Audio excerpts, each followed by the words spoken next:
السلام عليكم.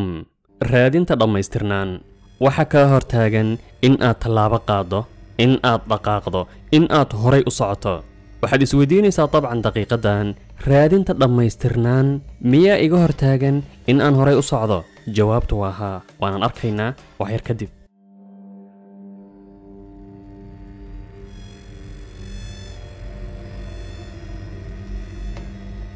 aan ku bilowno tusaalahan. faarax iyo jaamac waa laba wiil, waxay rabaan inay mashruuc gaara samaystaan, in ay bilaabaan. shaqadii ayaa madaxa ka cuntay, gumaysi ayay dareemayaan, in ay xoroobaan ayay rabaan, in ay ayagu shaqaystaan, cidna ayna u shaqaynin. mashruucooda ganacsi noocu ahaadaba ayay rabaan in ay furtaan. si weyn ayayna arrinkan ugu taamayaan. haddaba ninka lagu magacaabo faarax wuu dhaqaaqay, asagoo bilaabay in uu hawl galo kana dhabeeya fikradda mashruuciisa cusub. wixii uu hayay ayuuna ku bilaabay dadaal, maskax iyo hanti. halka dhinaca kale jaamac uu yidhi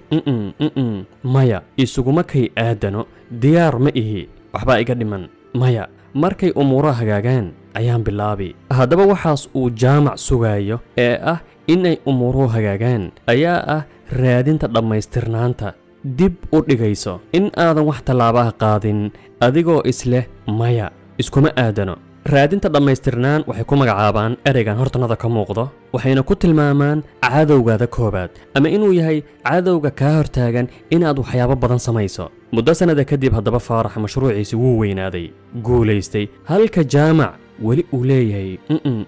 maya, iskuma aadano. raadinta dhammaystirnaan waa baqiddaas aan dareemayno markaan hawl bilaabayno annagoo leh maya maya, waad fashilmaysaan. inteena badan waxaa macquula in aan qorshaynayno, dejinnay mashaariic, ku fikiraynana in aan wax samayno, laakiin aan ka baqayna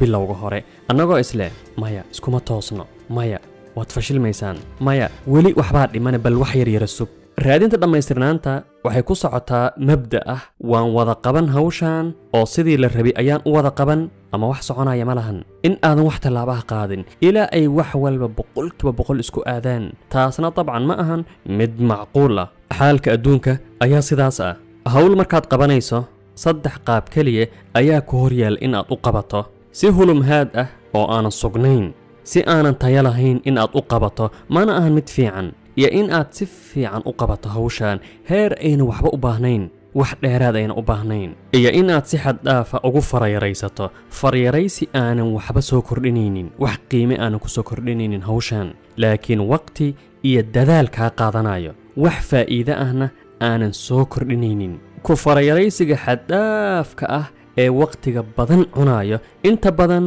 waxay ku tilmaamaan mid aanan fiicnayn. waxaan daawanay maalin dhow tijaabo uu sameeyey mid muuqaalada sameeyo. muuqaallo ayuu sameeyaa, wuxuu ku duubi jiray marka hore kaamara taya leh, kaamara fiican oo caadi ah, si fiican wax u duubayso, laakiin wuxuu soo gatay markii dambe kaamarada aflaamta lagu duubo, cinema camera oo 8K ayuu soo gatay. kaamaradaas ayuu muuqaalada uu sameeyey ku duubi jiray. muuqaalada sidaas ayuu ku samayn jiray asagoo isle wow, wax kula mida malahan, kaamara heer sare ayaad wax ku duubtaa. haddaba muuqaalada mid ka mid ah ayuu ku duubay kaamaradiisii hore ee caadiga ahayd, asagoo isleh bal dadku in ay dareemaan farqi in uu u dhexeeya in kale, uma uuna sheeginna. haddaba dadkii daawanayay ma ayna dareemin wax isbeddel ah inay dhaceen. labada kaamaro qiima ahaan waa cirka iyo dhulka dhinaca lacagta uu ka soo bixiyey, laakiin muuqaalada ay duubayaan farqi weyn uma dhexeeyo. keliya raadinta dhammaystirnaan inuu qofkan raadinayay. wuxuu raaciyey ma ahan arrin fiican in kaamaradan aan lacagtaas ka soo bixiyo waqti aanan la kala saaraynin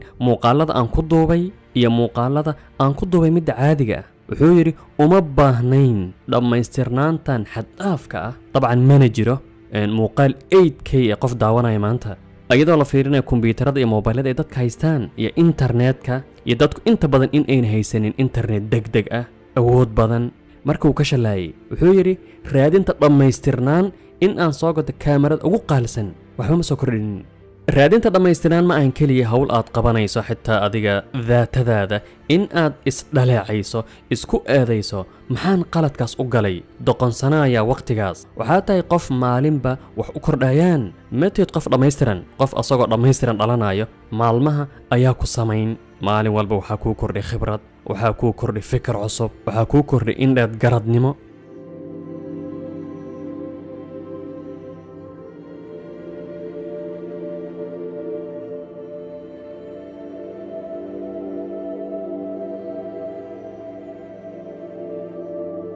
raadinta dhammaystirnaanta waxay kaa hortaagantahay in aad dhammayso hawshii aad bilowday adigoo xamaasadaysan tusaale ahaan markaad hawl bilowdo laakiin markaad guda gasho ay ku soo wajahdo caqabado waana shay dabiici dabcan in caqabad ay ku soo wajahdo noloshan adduun ayaa sidaas markaad hawl qabanayso inay caqabad ku soo wajahdo waa shay qasab ah laakiin adigoo raadinaya dhammaystirnaan aad niyad jabto adigoo isle hawshan sidaan rabay uma qabanin cid ma cajabin doonto waxaana ku soo wareeri quus iyo niyad jab dhammaan dadkaas wada fadhiyo ee leh qabsada mashruuciina mashaariicdiina gaarka waxay sugayaan wax lagu magacaabo waqtiga ku habboon oo ah waqti aanan imaanin waqti majhuule oo aanan la aqoonin ama markay umuuruhu hagaagaan intanada badan markaan hawl qabanayno ama aan wax bararo rabno ama aan go'aan qaadanno waxaan isku qancinaa maya markay umuuruhu hagaagaan ayaan samayn markay umuuruhu hagaagaanna ma ahan waqti la gaarayo su'aalaha aad arkaysa inta badan waxaa ka mid ah qodobkan waa muhiim bal ka hadal sida waqtiga loo maareeyo ama khidad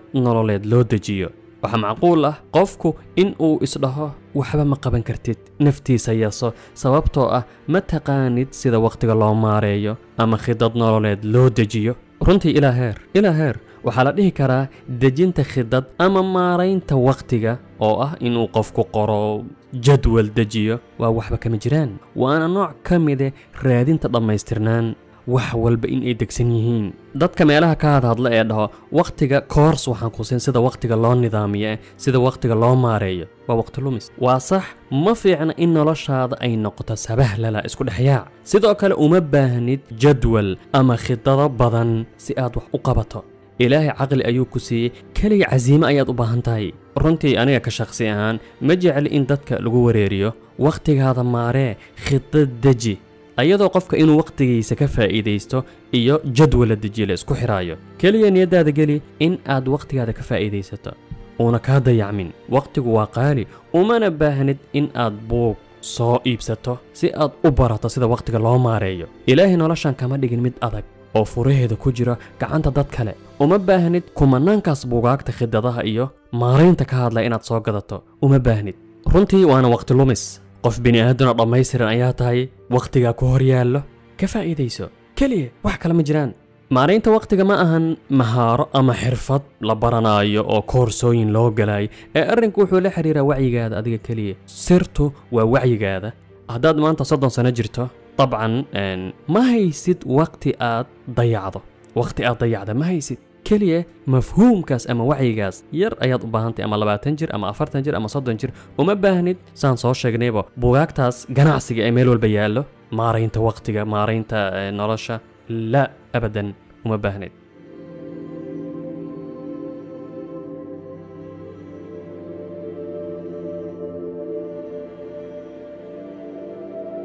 raadinta dhammaystirnaan waxaan aqaanaa nin xaasla ah dhowr canug u joogaan ninkaas muddo 3 sano ku dhowaad ah ayuu guriga fadhiyaa asagoo leh maya shaqadan iguma haboono wax xirfad ana ma lahan kale ku shaqaysto waxaa soo mara fursado uu qoyskiisa ku noolayn karo shaqooyin oo ku beeli karo ayaa soo mara waqti ay u baahan yihiin dabcan qoodkaas laakiin uu leeyahay maya shaqo fiican ma ahan shaqo fiican ayaan heli gurigu iska fadhiyaa xaalka adduunka ayaa ah in ay umuuruhu isfurfurayaan markaad dhaqaaqdo dhaqaaqaas aad dhaqaaqayso socodkaas ayaaba ah daawada raadinta dhammaystirnaan dad badan ayay ka hortaagantayba aslan si guud ahaaneedba in ayba dhaqaaqaan oo qofku wax hawl uuna qaban karin waxaa jirta qiso yar oo aan mar sheegnay ayaan qiyaasayaa nin dhalinyaro ah asagoo 22 sano jir ah ayuu damcay in uu guursado laakiin wuxuu isku qanciyay maya waxba ma haysid iskuma ka aadano bal sug umuuruhu ha hagaageene 40 sano markuu gaaray ayuu ku soo baraarugay wax iska bedelayna ma lahan umuuruhu wali waa sidoodii 20 sano ayuu sidaas ahaa markaas ayuu guursaday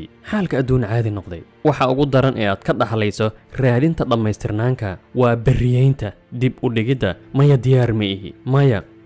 iskuma aadno bal isbuucan aan sugno waqtiguna kuma sugaayo haddaba midaas waa mushkiladda dhibaatada haddaba maxaa xal ah xalku waa isku dayga samaynta horumar haba yaraadee in uun xitaa hal taako oo horumar ah aad samayso tusaalahan aan soo qaadanno haddaad tahay qof wax qoro haddii aad maanta 10 bog qorto berri uma baahnid ama kuma qasbanid in aad 15 bog qorto ama aad 20 bog qorto 10kaas bog ee aad qortay haddii aad nus bog ku darto ama xitaa kala bar 5 bog oo taya leh tafatiran macluumaad badan xambaarsan ka fiican 10kii aad shalay qortay waxaa lagu tilmaami karaa tallaabo horumar ah sababtoo ah waxbaad soo kordhisay waxaa jirta qiso macallim mowduucana la xiriirta ardaydiisa u kala qaybiyay laba qaybood wuxuu ka dalbay in ay weel ka sameeyaan dhoob fakhaar in ay sameeyaan koox ardaydaas ka mida wuxuu ka dalbaday in ay sameeyaan weelal inta ay ka gaaraan ayna qiimo siinin tayada keliya 5-6 intii ay samayn karaan ay sameeyaan